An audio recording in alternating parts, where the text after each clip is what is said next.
President Donald Trump is headed to Russia.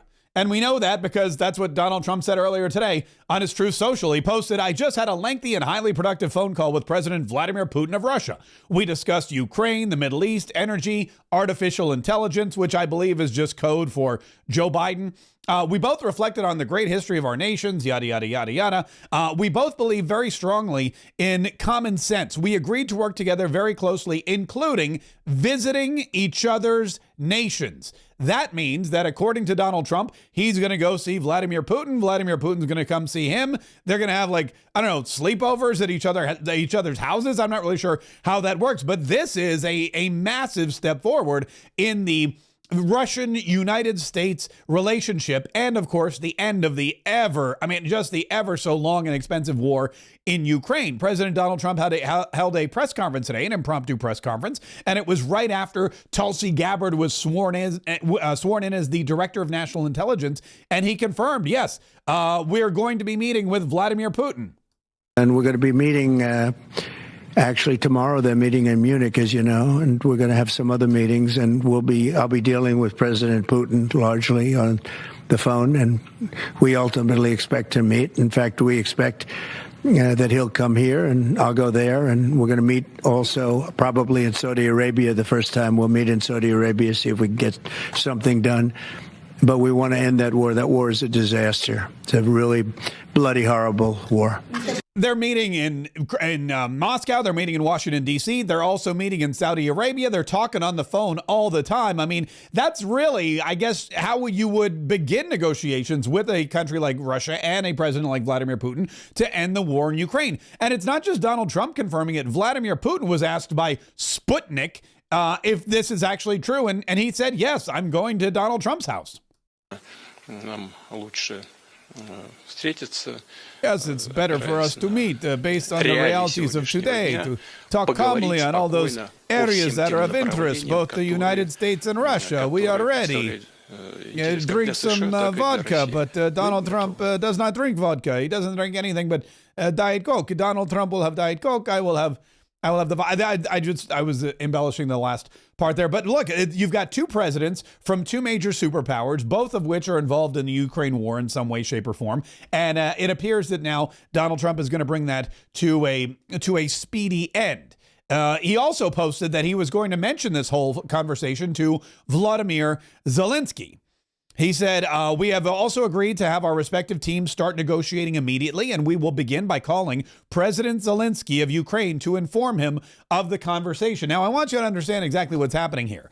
The United States and Russia are negotiating the end to the war, and then they're going to loop in President Volodymyr Zelensky. So it doesn't seem like President Volodymyr Zelensky has a lot to say in the situation at hand. I've asked Secretary of State Marco Rubio, Director of the CIA John Ratcliffe, National Security Advisor Michael Waltz, and Ambassador and Special Envoy Steve Witkoff to lead the negotiations, which I feel strongly will be successful.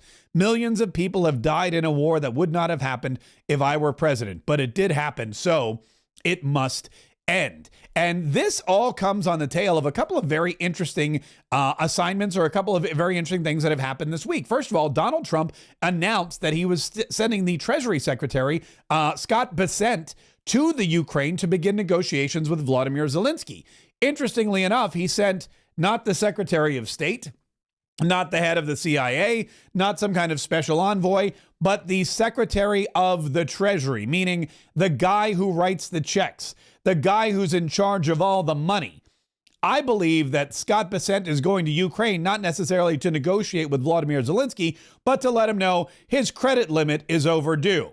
His account is being closed. His assets are being frozen. And I'm not just saying that because it's really cold in Ukraine this time of year. His assets are really going to be frozen. The United States has spent billions and billions of dollars on Ukraine.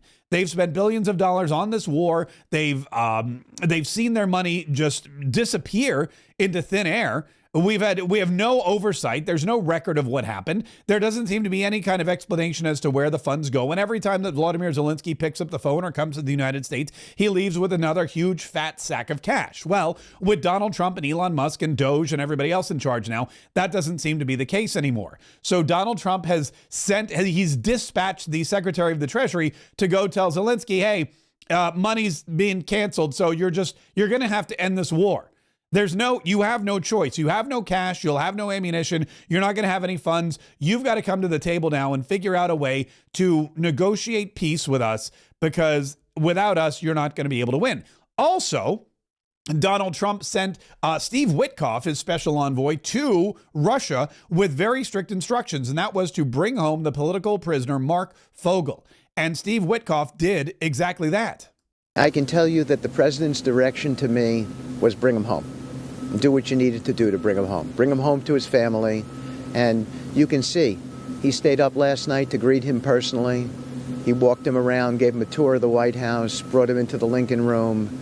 His message was, no one gets left behind. That was a message of hope to every American who's being held in a foreign jail. This is the basics of who delivered to you the final word once it was... Anyway, that's more and more reporter questions. Anyway, that's Steve Witkoff saying, look, I went over there. Donald Trump said, go get Mark Fogel out of Russia. And I was like, all right. So I got on a plane. I went over there and I got him out of Russia. And we negotiated a deal, a good faith deal, that we're releasing a Russian prisoner. They're releasing Mark Fogel. Mark Fogel, of course, a history teacher who was taken at the airport, arrested and kept in prison for 3.5 years, I believe for espionage, but I don't think he's a spy. I think he's just literally a history teacher. He was in and out of the hospital, he said. They injected him with various different things. He's not really sure what they were, but Donald Trump did. Donald Trump actually waited up, because he never sleeps anyway. He waited up and he said, and he went and he met Mark Fogel as he arrived at the White House. There's the north entrance. It was snowing. There was like a foot of snow on the ground. They landed the plane. They got him in the car. They wrapped an American flag around his neck, and they brought him to the White House to meet President Donald Trump. And as you can see, Speaker of the House, Mike Johnson is there, Michael Waltz, a whole crop of people were there to welcome him. And he said, look, these people, he goes, I'm not a hero. You know who the hero is? President Donald Trump. I feel like the luckiest man on earth right now. And I want you to know that I am not a hero in this at all. And President Trump is a hero. And that was Mark Fogel, who's at the White House with some kind of adult beverage. I don't know what I tried to zoom in on. It looks like a White Claw.